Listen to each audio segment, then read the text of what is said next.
بسم اللہ الرحمن الرحیم۔ میں ڈاکٹر طارق آج ایک نئی ویڈیو کے ساتھ آپ کی خدمت میں حاضر ہوں۔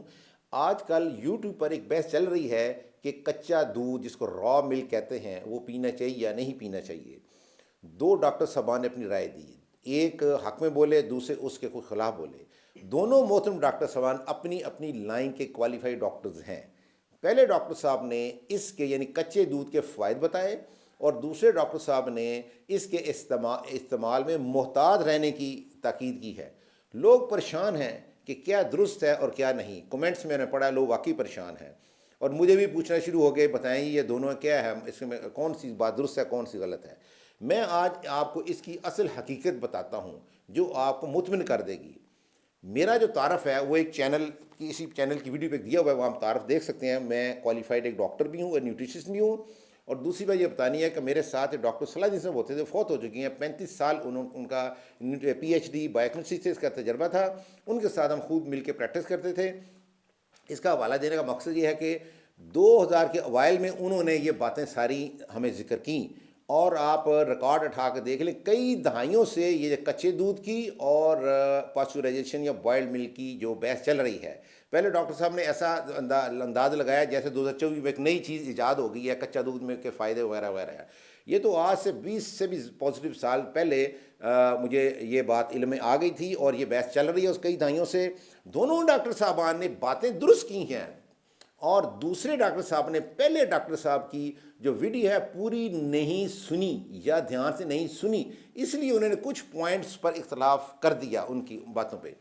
کچے دودھ کے جو فائدے ہیں ان سے کوئی بھی انکار نہیں کر سکتا، اور نہ ہی دونوں نے انکار کیا ہے۔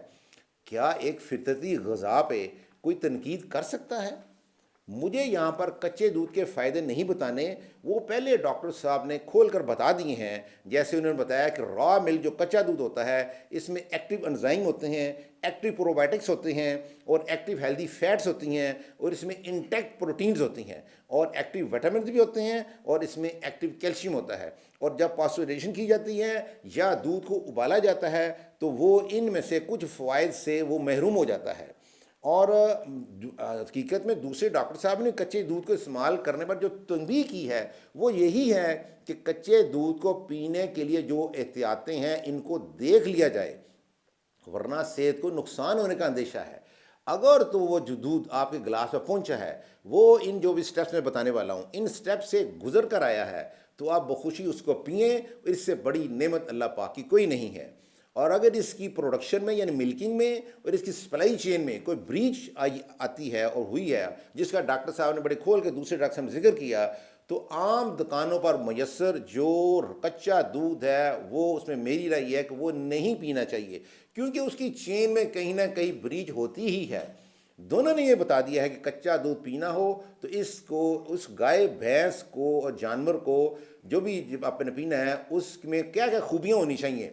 نمبر 1، نیچرل گراس فیڈ ہو، قدرتی چارہ کھاتی ہو، اور قدرتی ہی اس کو وہ کھال چھال جو ہے وہ ڈالی جائے، ونڈا نہ ڈالا گیا بازاری ونڈا، ہارمون کے ٹیکے نہ لگائے گئے ہوں اس کو ہیلدی بنانے کے لیے، دودھ کی مقدار بڑھانے کے لیے ٹیکے نہ لگائے گئے ہوں، اور اس کے تھنوں پر جو ہے وہ کوئی جلدی بیماری نہ ہو، اور اس کو اچھی طرح واش کیا گیا دودھ دھونے سے پہلے، اور جو برتن ہیں وہ ہائیجینک ہونے چاہیے، یعنی وہ کلین برتن ہونے چاہیے، اور اس دودھ میں نہر کا یا کھالوں کا پانی یا کوئی کیمیکل استعمال نہ کیا گیا، نہ ڈالا گیا ہو۔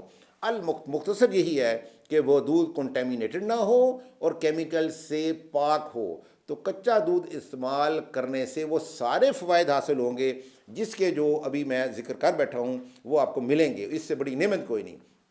بس ثابت ہوا کہ کچا دودھ صرف گھریلو بھینس کا جس کو نیچرل طور پر فیڈ کیا گیا ہو، جو میں نے خوبیاں بتائی ہیں، جو سٹیپس بتائی ہیں وہ اس میں استعمال کیے گئے ہوں، تو پھر اس سے بڑی نعمت کوئی نہیں ہے۔ ادروائز جو بازار میں میسر کچا دودھ ہے اس کو ضرور پاسچرائز کر لینا، یعنی ابال لینا چاہیے، ابال کے پینا ہی بہتر ہے۔ اپنا بہت خیال رکھیں۔ اللہ حافظ۔